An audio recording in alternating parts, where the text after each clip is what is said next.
বৃষ্টির আশায় ব্যাঙের বিয়ে দেওয়া হলো। এদিন রাতে হলদিবাড়ি ব্লকের পোয়ামারি চামড়ার গোডাউন এলাকায় বসেছিল সেই বিয়ের আসর। এলাকার মহিলাদের উদ্যোগে দুটি ব্যাঙের বিয়ে দেওয়া হয়েছে। তবে বিয়ের শেষ পাতে পেতে চলে ভুরিভোজ। তাতে এলাকার শিশুসহ পুরুষেরা অংশগ্রহণ করে।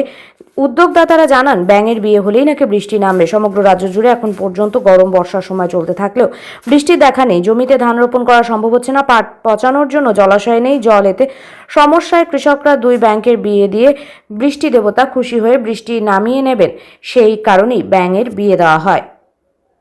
নাম পয়ামারি। আমাদের এইখানে আমরা যে আমাদের গ্রামটা আছে সবাই হাহাকার উঠে গেছে। সবাই মিলে আমরা একটা মিটিং করছি। এই যে বৃষ্টি নাই, কি করে কি সমস্যা রোয়া গাড়বো।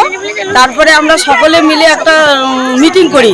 মিটিং করে সিদ্ধান্ত আলোচনা হয় যে আমরা রাত 10টা থেকে 2টা 2:30 অবধি আমরা বাড়ি বাড়ি একটা খেলা খেলছি। ওই খেলাতে আমাদের কিছু কালেকশন হয়েছে। আবার আমরা একটা কমিটি সবাই মিলে কিছু চাঁদা দিয়ে আজকে এই অনুষ্ঠানটা করছি। কতদিন ধরে আপনারা চাঁদা কালেকশন করছেন? 3 দিন করছি। 3 দিনের পরে কালকে তো বাংলা গান ছিল, তার জন্য আজকে আমাদের ওই যে ছেলে মেয়ে দুটো ব্যাংক ধরে আমরা আজকে বিয়ে দিলাম। আশা করি যে এটা হওয়ার পরে যাতে বৃষ্টিটা হয়, সেই জন্য আমরা সকলে মিলে কামনা করছি।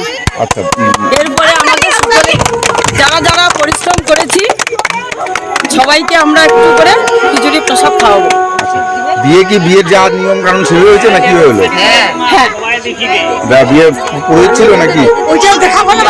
পুরোহিত ছিল না। আমরা বলতে কি আপনারা সব মহিলারা? আমরা সব মহিলা। এখানে কোনো পুরুষ ছিল না? সেটা বলবেন।